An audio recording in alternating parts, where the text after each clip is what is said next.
નમસ્કાર મિત્રો, Andy Gohil YouTube ચેનલમાં તમારું ફરી હાર્દિક સ્વાગત છે।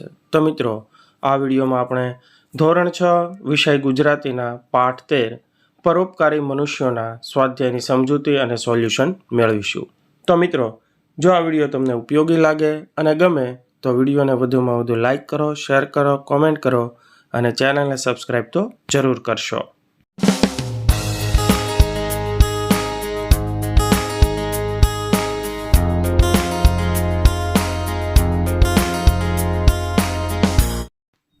તો તેમાં મુખ્ય પ્રશ્ન 1 વાતચીત। તેમાં પહેલો સવાલ છે, તમે સૌથી વધુ ક્યારે હસેલા, કેમ? તો તેનો જવાબ આ રીતે લખી શકાય, હું મારા પિતા સાથે હાસ્ય કવિતાના એક કાર્યક્રમમાં ગયો હતો। તેમાં આવેલા કવિઓએ એટલી સુંદર હાસ્યસભર કવિતાઓ સંભળાવી હતી કે હું હસી હસીને બેવડો વળી ગયો હતો। બીજો સવાલ છે, તમને આંજણી થયેલી છે? એને મટાડવા શો ઉપાય કરેલો? તો તેનો જવાબ છે, હા, મને આંજણી થયેલી છે। મને આંજણી થઈ ત્યારે મારા પપ્પા મને ડૉક્ટર પાસે લઈ ગયા હતા। તેમણે મને આંખમાં નાખવાના ટીપાં અને દુખાવો ન થાય તે માટે પીવાની એક દવા આપી હતી। તેનાથી મને દુખાવામાં રાહત થઈ હતી અને ટીપાં નાખવાથી 4-5 દિવસમાં આંજણી સુકાઈ ગઈ હતી। ત્રીજો સવાલ છે, ઇન્જેક્શન લેતી વખતે કેવું થાય છે? તો તેનો જવાબ કંઈક આ રીતે લખી શકાય, ઇન્જેક્શન લેતી વખતે કોઈ જીવજંતુ કરડ્યું હોય તેવો તીણો દુખાવો થાય છે। થોડીવાર પછી રાહત થઈ જાય છે। ચોથો સવાલ છે, ડોશીમાનું વૈદ્યું એટલે શું? તો તેનો જવાબ છે, ડોશીમાનું વૈદ્યું એટલે ઘરગથ્થુ ઉપચાર। ઘરમાં રહેલી સામગ્રીમાંથી કરવામાં આવતા ઉપચારને ડોશીમાનું વૈદ્યું કહે છે। કારણ કે આપણા ઘરમાં રહેતા વડીલો આપણને થતી નાની નાની બીમારીઓમાં ઘરમાં રહેલા હળદર, મેથી, તુલસી, ગોળ, ડુંગળી, લવિંગ, તજ વગેરે દ્વારા ઈલાજ કરવાનું કહે છે અને મોટા ભાગે તેનાથી આપણને દવા લીધા સિવાય પણ રાહત થઈ જાય છે। પાંચમો સવાલ છે, ચંદનના ગુણ કોણ જાણે છે, કહો? તો તેનો જવાબ છે, ચંદનના ગુણ ચંદન વાપરનાર જાણે છે। ચંદન ઔષધ છે, સૌંદર્ય વધારનાર છે। ચામડીના દર્દોને મટાડવામાં ચંદન જેવું એકેય ઔષધ નથી। પિત્ત શામક છે, હૃદય માટે હિતકર છે, દુર્ગંધનો નાશ કરે છે। છઠ્ઠો સવાલ છે, તમે કઈ કઈ બાબતમાં બીજાની સલાહ લો છો? તો તેનો જવાબ છે, અભ્યાસ અંગે કોઈ સમસ્યા હોય ત્યારે મારા શિક્ષકોની, રમત અંગે કોઈ શંકા હોય ત્યારે મારા મિત્રોની અને બાકીની બાબતોમાં જરૂર જણાય ત્યાં મારા પરિવારના વડીલો અથવા અનુભવીઓની સલાહ લઉં છું। મુખ્ય પ્રશ્ન 2 પાઠના આધારે જોડો। તો મિત્રો, અહીં આપણને એક કોષ્ટક આપવામાં આવ્યું છે જેમાં એક ખાનામાં છે સલાહકાર અને બીજા ખાનામાં છે સલાહ, એટલે કે કયા વ્યક્તિએ કઈ સલાહ આપી તેના જોડકા આપણે જોડવાના છે। તો સૌથી પહેલું છે સલાહકારમાં ડૉક્ટર, તો તેની સામે આવશે સલાહમાંથી ગ, પાકે ત્યારે નસ્તર મૂકવું।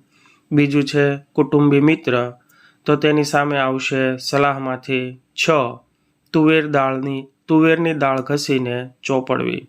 ત્રીજું છે મુનિમ, તો તેણે સલાહ આપી છે કેસર ઘોળીને ચોપડવું। ચોથું છે કેશવ, તો તેણે સલાહ આપી છે સિંદૂર દબાવી દેવું। ત્યારબાદ છે માસી, તો તેમણે ચંદન લગાવવાની સલાહ આપી। છઠ્ઠું છે રસોઈયો, તો તેણે સૂંઠ ચોપડવાની સલાહ આપી। સાતમું છે પારસી, તો તેણે કાંદાનો રસ લગાવવાની સલાહ આપી અને આઠમું છે ફોય, જેમણે શીરો ખાવો એવી સલાહ આપી। મુખ્ય પ્રશ્ન 3 સ્ત્રીલિંગ કરવાથી કદ સૂચક, વહાલ સૂચક અને કોમળતા સૂચક બનતા હોય તેવા બીજા શબ્દો લખો। તો અહીંયા આપણને ઉદાહરણમાં શબ્દો આપ્યા છે, જેમ કે ડુંગર ઉપરથી ડુંગરી, ચૂંટલો ઉપરથી ચૂંટલી અને ગોટલો ઉપરથી ગોટલી। તો હવે આપણે તેવા બીજા શબ્દો શોધીને લખવાના છે। તો સૌથી પહેલાં જોઈએ ટેકરો, તો ટેકરી। ત્યારબાદ બચુડો તો બચુડી, ત્રીજો છે નાનકો તો નાનકી, ચોથો નમણો તો નમણી, પાંચમો છે ફોડલો તો ફોડલી અને છઠ્ઠો છે ગગલો તો ગગલી. મુખ્ય પ્રશ્ન 4. આપેલ શબ્દો પરથી રમૂજી વાક્ય બનાવો અને હસો. તો અહીં કંઈક આ પ્રમાણે શબ્દો આપેલા છે અને પહેલા શબ્દમાંથી આપણને ઉદાહરણ રૂપે વાક્ય પણ આપેલું છે. જેમ કે મચ્છર મગરને કરડવા ગયો, લોહી તો ના મળ્યું પણ ચાંચ તૂટી ગઈ. બીજા શબ્દો છે મરચું અને ખાંડ. તો તેના પરથી વાક્ય જોઈએ. બહાદુરી બતાવવા હિરેન આખું મરચું ખાઈ ગયો, પછી જીભમાં બળતરા શાંત કરવા ખાંડનો ડબ્બો શોધવા લાગ્યો. ત્યાર પછીના શબ્દો છે હાથી અને રિક્ષા. તો તેનો જવાબ છે રસ્તાની પડખે ઊભેલી રિક્ષા હાથીની અડફેટે ચડતા ઊંધી વળી ગઈ. મુખ્ય પ્રશ્ન 5. પ્રશ્નોના જવાબ લખો. તો તેમાં પહેલો સવાલ છે પરોપકાર એટલે શું?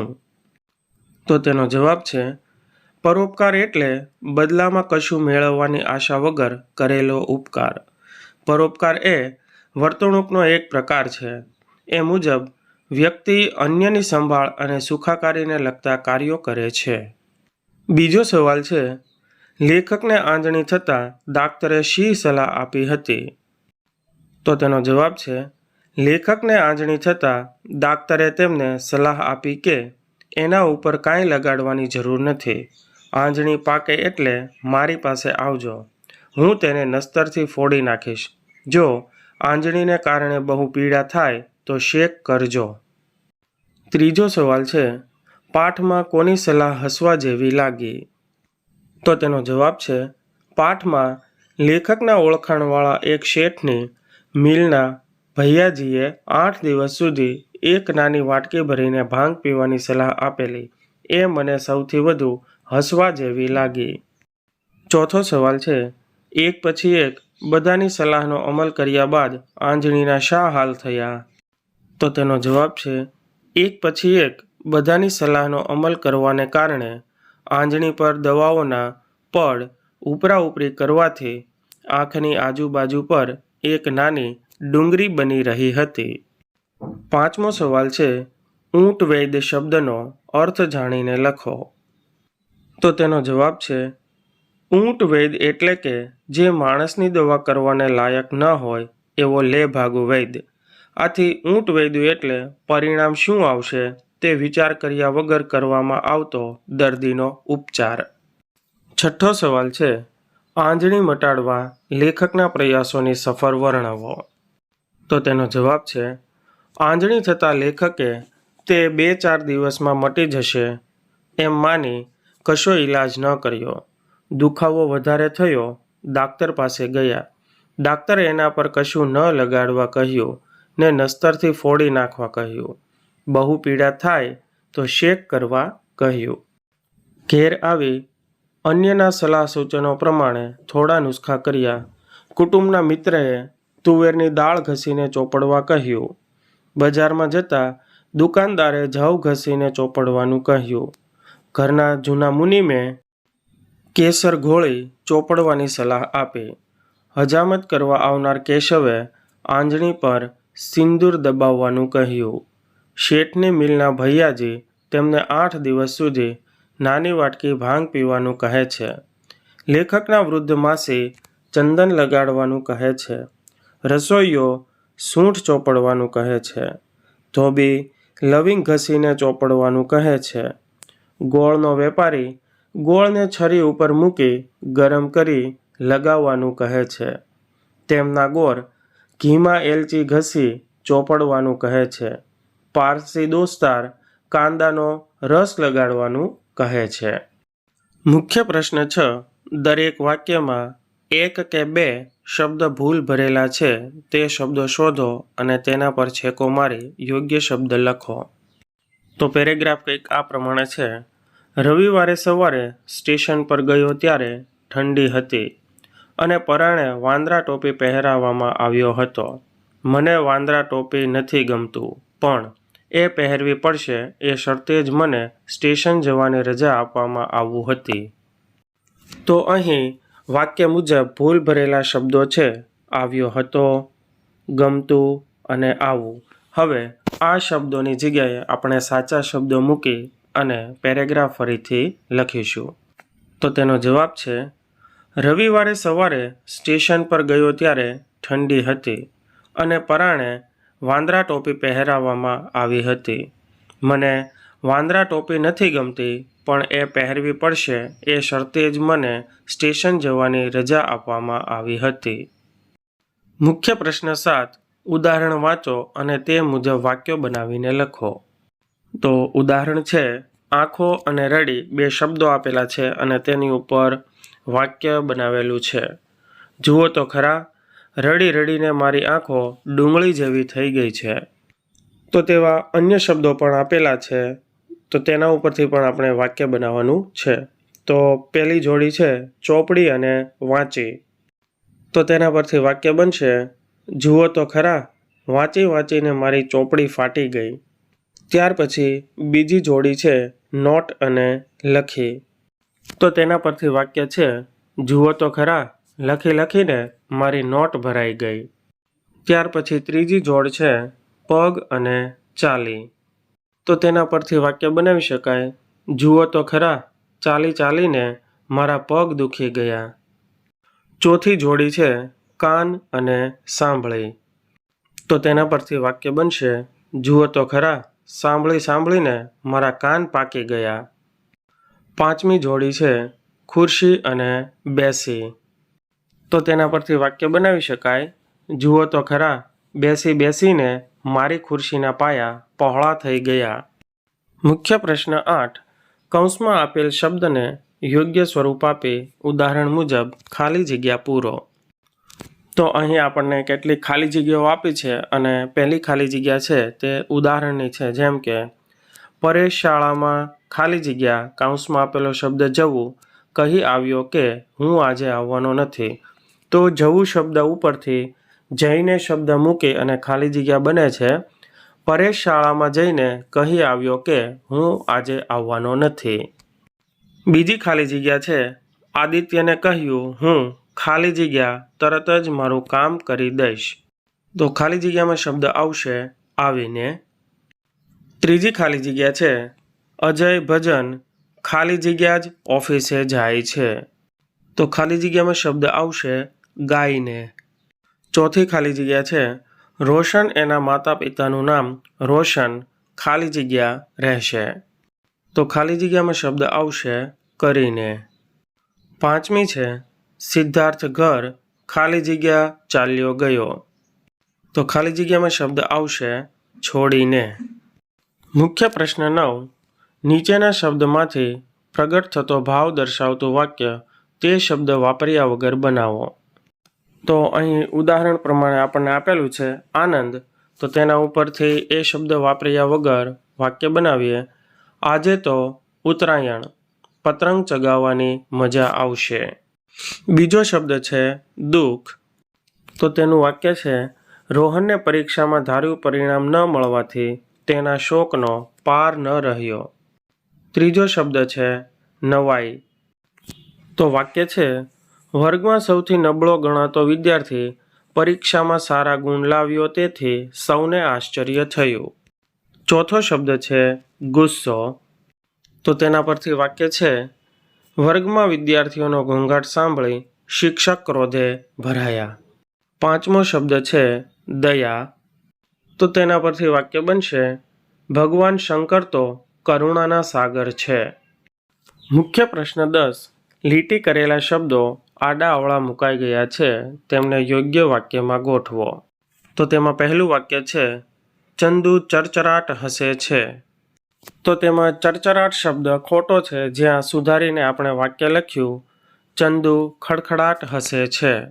બીજું વાક્ય છે પાણી એવું ઠંડુ હતું કે મારા હાથમાં ખડખડાટ થયો, જેમાં ખડખડાટ શબ્દ બંધ બેસતો નથી.